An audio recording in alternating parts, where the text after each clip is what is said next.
Les gars, j'espère que vous allez tous bien. Vidéo note. On va noter les joueurs. Ça fait un petit moment que j'ai pas fait ce type de vidéo. Et vous me l'avez demandé. Quelle note tu mets à Lamine Yamal? Quelle note tu mets à Rafinha? Je vais donc vous partager tout ça. Note comme d'habitude de 1 à 10. Évidemment, hein, quand il y a un 5-1, quand on prend du plaisir devant le match, il va pas y avoir de mauvaises notes. Il y aura pas de 4 et de 5. Ça me paraît cohérent parce que toute l'équipe a été bonne. Maintenant, le but au-delà des notes, c'est de revenir en profondeur sur chaque joueur et de prendre un peu plus le temps parce que dans le débrief à chaud, souvent je parle de mon top 3, mais il y a 11 joueurs qui ont joué, plus des remplaçants, plus le coaching d'Antiflick. Bref, alors on va faire dans l'ordre, hein. Comme d'habitude, on commence par Iñaki Peña, un 7 sur 10, match réussi. Après, est-ce qu'il a eu beaucoup de travail? Non, mais il fallait quand même être présent, être bon, puisque il y a une concurrence maintenant qui s'est installée entre lui et Chesney. Je ne sais pas quand est-ce qu'on reverra Chesney, ni pour quelle occasion. Est-ce que ce sera un peu en Liga? Est-ce que ce sera un petit peu en Coupe du Roi? En tout cas, Iñaki Peña a été sérieux. On le sait, c'est pas le meilleur gardien du monde, mais en tout cas, il fait du mieux qu'il peut. Et surtout, le but, c'est qu'il n'ait pas beaucoup de travail grâce à la défense. Et ça a été le cas hier. D'ailleurs, Koubarsi et Araujo, les deux, je vais les noter ensemble parce que c'est la charnière que j'attendais de voir depuis un moment. Ça veut dire que quand Koubarsi a explosé, rappelez-vous, ensuite, on a commencé à voir Araujo se blesser. Les rumeurs d'Araujo qu'il envoie là-bas dans un autre pays, jouer en première ligue. Et pendant ce temps-là, Koubarsi a progressé. Et franchement, cette charnière, elle marche. Et pourquoi elle marche? Parce qu'elle est complémentaire, en fait. Ça veut dire que c'est typiquement, je vais exagérer un peu, mais regardez bien la comparaison. Pour ceux qui ont connu Piqué et Puyol, attention, je dis pas que Puyol était au niveau qu'a Araujo actuellement. Je parle de profil. On avait Puyol qui était super agressif et on avait Piqué qui était super bon à la relance, super bon dans les couvertures. Ben là, c'est un peu pareil en termes de profil. Vous regardez, vous avez Araujo qui est très physique, qui va vite, qui est puissant. Et à côté, vous avez Koubarsi qui va vite, qui est puissant. Il a toutes les qualités Koubarsi, mais ses qualités premières, c'est le placement, c'est l'anticipation, c'est la relance. C'est pour ça que c'est une charnière qui, je pense, va bien marcher. J'y crois. Après, bien sûr, j'oublie pas Inigo Martinez. Je sais qu'il a fait du bon travail depuis le début de la saison. Mais si jamais Araujo continue de progresser un peu et s'entend bien en plus avec Koubarsi, ça va être difficile pour lui. Donc, parce que je leur ai pas donné de note, un bon 7,5 sur 10 aux deux, ils ont été super bons. Gavi, maintenant, Gavi encore buteur, alors il a demandé pardon. Moi, je trouve ça normal, hein. Moi, j'aime bien ça. C'est une marque de respect parce que on dit souvent, Gavi, il aime bien la bagarre et tout, d'accord, mais c'est un joueur qui est généralement très fair-play. C'est pas un joueur provocateur. Justement, lui, il aime pas les joueurs provocateurs. Il est passé par le Betis Séville quand il était très petit, donc il a fait ses premiers pas de football là-bas au Betis Séville, donc beaucoup de respect là-bas, mais au-delà de ça, en fait, encore une fois, buteur et surtout, encore une fois, un but important parce que c'est la 3e minute du match. Il est déjà là aux abords de la surface. Ça montre un peu aussi les intentions du milieu de terrain d'Antiflick, c'est-à-dire se projeter. Il n'y a pas un joueur qui reste derrière et qui attend que les attaquants marquent et à la fin on dit il y a un trio. Non, le but, c'est que le danger vienne un peu de partout. Et ça marche. D'ailleurs, but pied gauche. Encore, il en a mis quelques-uns quand même, des buts pied gauche dans sa carrière. Au-delà du but, moi, j'ai beaucoup aimé son activité. Franchement, avec ballon, il progresse lui aussi. Ou plutôt que progresser, je dirais qu'il revient à son meilleur niveau, c'est-à-dire avant les ligaments croisés où il était indiscutable, que ce soit avec le Barça ou avec l'Espagne. Donc, il revient à ce niveau-là et il a de la marge de progression encore dans quelques domaines. Un bon 7,5 ou même un 8 sur 10 parce que j'ai aimé en fait les phases où il n'a pas la balle. Moi, quand je regarde Gavi, je le vois bouger énormément. C'est-à-dire que si le Barça est aussi bon, c'est en partie grâce aux joueurs qui demandent autant la balle, qui bougent autant, qui font des appels qui ne sont pas servis. La générosité dans les efforts, ça se voit chez Gavi. Match plein. Pedri, maintenant, son compère. Pedri qui nous habitue à de tellement grands matchs ces derniers temps que là, c'était un match,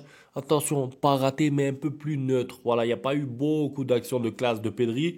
Mais c'est normal, il nous habitue à faire tellement mieux qu'à chaque fois maintenant on attend de lui des masterclass. Ça a été un bon match, je vais lui mettre un 7 sur 10. Maintenant, franchement, je chipote un peu, mais quand tu vois que le Barça met 5-1, ils auraient pu mettre 8, 9, 10 et que tu vois que Pedri n'a pas eu beaucoup d'impact sur la rencontre, tu te dis qu'est-ce que ça aurait pu être si Pedri était en plus dans un grand soir. Mais quand je parle de grand soir, c'est le type de masterclass qu'il nous a offert récemment. Encore une fois, je le répète, c'est un match réussi de Pedri, mais moins étincelant. On va dire ça comme ça. Rafinha, maintenant. Rafinha, buteur. Rafinha, décisif. Rafinha, en forme. Rafinha, 7 sur 10. Alors, en première mi-temps, un peu de déchets dans les derniers mètres parce que je pense qu'il aurait pu marquer un but plus tôt. L'occasion qu'il rate sur la passe de Lamine Yamal, bon, qui est signalé ensuite hors jeu. il doit la mettre. Il a su être efficace en deuxième mi-temps. Au-delà de ça, encore une fois, son activité. Je parlais de générosité tout à l'heure de Gavi dans les déplacements. C'est pareil, Rafinha. En fait, quand vous regardez le Barça, franchement, regardez pas le ballon. Regardez les autres joueurs autour. Tout le monde court, quoi. C'est vrai. Tout le monde fait les efforts. Tout le monde fait du pressing. On voit pas un joueur qui se dit, bon, moi, je suis la star, j'ai pas envie. Et Rafinha, franchement, depuis le début de la saison, il aurait pu se dire, bon, j'ai beaucoup donné. Je vais me reposer un peu sur le terrain. On mène 2-0. Non. La générosité, tout le temps, à n'importe quel moment. Et ça, j'aime beaucoup. Lamine Yamal, maintenant. Bon, Lamine Yamal, je vais pas trop m'attarder sur lui parce que j'ai parlé 3-4 minutes de lui hier dans le débrief. Mais pour moi, c'est un 9,5. Je suis désolé, c'est un 9,5 parce que, oui, il a pas mis un triplé. Oui, c'est pas un quadruplé. Il y en a qui vont me dire parce qu'il y en a qui regardent que les buts. Mais franchement, son match, il est complet. Il peut pas faire mieux, en fait. Il peut pas faire plus. Allez, si vous voulez, s'il avait mis un deuxième but, il aurait eu 10. Voilà, vraiment pour exagérer. Mais il est tellement juste. En fait, la maturité dans son jeu. J'ai parlé hier de la générosité aussi. Avec ballon, il donne. Rafinha, tiens, cadeau. Dani Olmo, tiens. Il distribue les passes extérieures, plat du pied. Mais en plus de ça, l'activité sans ballon, l'activité avec ballon, l'efficacité parce qu'il a mis quand même aussi des buts hors jeu, la qualité de passe, même si bon, Koundé il finit bien les actions, la gestion du match aussi parce qu'il y a des moments où il doit partir en dribble, il part en dribble, il y a des moments où il faut pas qu'il aille dribbler parce qu'il faut temporiser un peu, il temporise en fait, il est en avance dans tous les domaines. Bref, pour moi c'est un 9,5 mérité. Dani Olmo, maintenant, Dani Olmo je vais lui mettre un 7 sur 10, j'ai aimé son match, moi je sais qu'il a pas eu beaucoup d'éclairs, c'est un petit peu comme Pedri, ça veut dire que je pense que il a la qualité pour faire encore plus, pour qu'à chaque ballon il se passe quelque chose, on le sait. Mais j'ai aimé son match pour une titularisation après tout ce qui lui est arrivé. Il était rentré dans le match contre le Real Madrid à la fin quand il y avait déjà, je crois, 5-1. S'il se blesse pas, il va avoir un rôle important pour la deuxième partie de la saison, on le sait. Frenkie de Jong. Alors Frenkie de Jong, moi je lui mets un 7,5. Je lui mets le petit et demi bonus parce que beaucoup de pression concernant de Jong quand on voit ce qui se passe le concernant hors terrain, est-ce qu'il va partir, rester, tout ça, ça fatigue quoi. Ça veut dire que petit à petit, il a perdu sa place de titulaire. Il se retrouve titulaire en Coupe du Roi.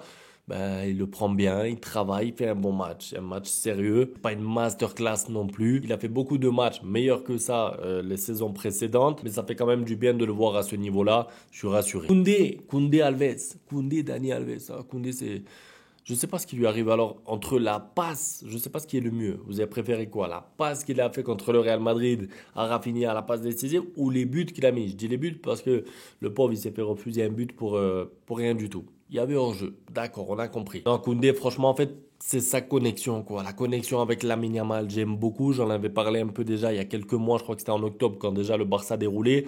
Il y a quelque chose entre les deux. Ils se cherchent, mais c'est pas juste ils se cherchent, c'est ils se trouvent. Lamine Yamal en une touche pour Koundé, boum, but. Lamine Yamal pour Koundé, boum, but. Je veux dire, ça commence à se créer des automatismes. Les deux se cherchent, les deux se trouvent presque sans se regarder. Ils commencent à se connaître.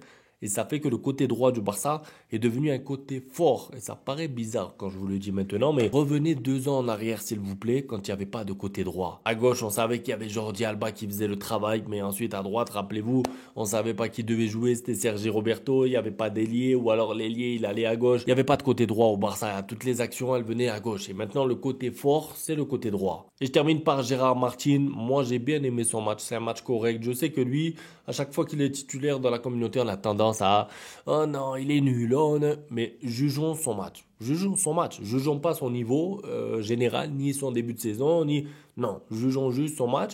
Moi, j'ai aimé. Alors, bien sûr, c'est pas Baldé, d'accord. C'est pas du Jordi Alba, c'est pas du Abidal pour ceux qui ont connu. Il arrivera jamais à ce niveau-là, je pense. Mais il a rempli son rôle de doublure. Moi, je demande quoi à une doublure? Qu'on le remarque pas. Une doublure, pour moi, ça doit être comme un arbitre. En tout cas, dans les clubs comme le Barça, on doit pas se dire oh non, il est nul, dès qu'il joue, on va perdre. Bon, ça sera peut-être le cas dans d'autres matchs. Quand il était titulaire, moi, j'ai pas eu peur. Je me suis dit, on lui fait confiance. Et il a fait son match. C'est pas un match incroyable, mais c'est un match réussi d'une équipe qui gagne 5-1, dont tu fais partie. Et c'est important aussi de pas tomber dans le bashing et de toujours critiquer le même joueur, même quand il fait un match correct. Bref, pour moi, c'est un 7 sur 10. Je termine par Hansi-Flick rapidement. Hansi-Flick, moi, j'ai aimé parce qu'il fait une composition cohérente. Il te laisse Lewandowski au repos, mais surtout, il te met du Dani Olmo, faux neuf, qui décroche. Ça crée la zizanie là-bas chez le Betis. Les changements sont bons. Lamine Yamal qui sort en cours de match. J'aime la gestion d'Hansi-Flick pour l'instant. Un 9 sur 10 pour monsieur Hansi-Flick. En plus, qualification. Bref, c'est tout pour la vidéo. Un grand merci pour le soutien. On se retrouve demain pour l'avant-match. Déjà parce que le Barça enchaîne les matchs. On n'a pas le temps de parler d'actu. À demain donc. Ciao. bang, bang, bang, bang, goodbye. Ustedes pueden aceptar mi negocio o aceptar las consecuencias. Plata o plomo.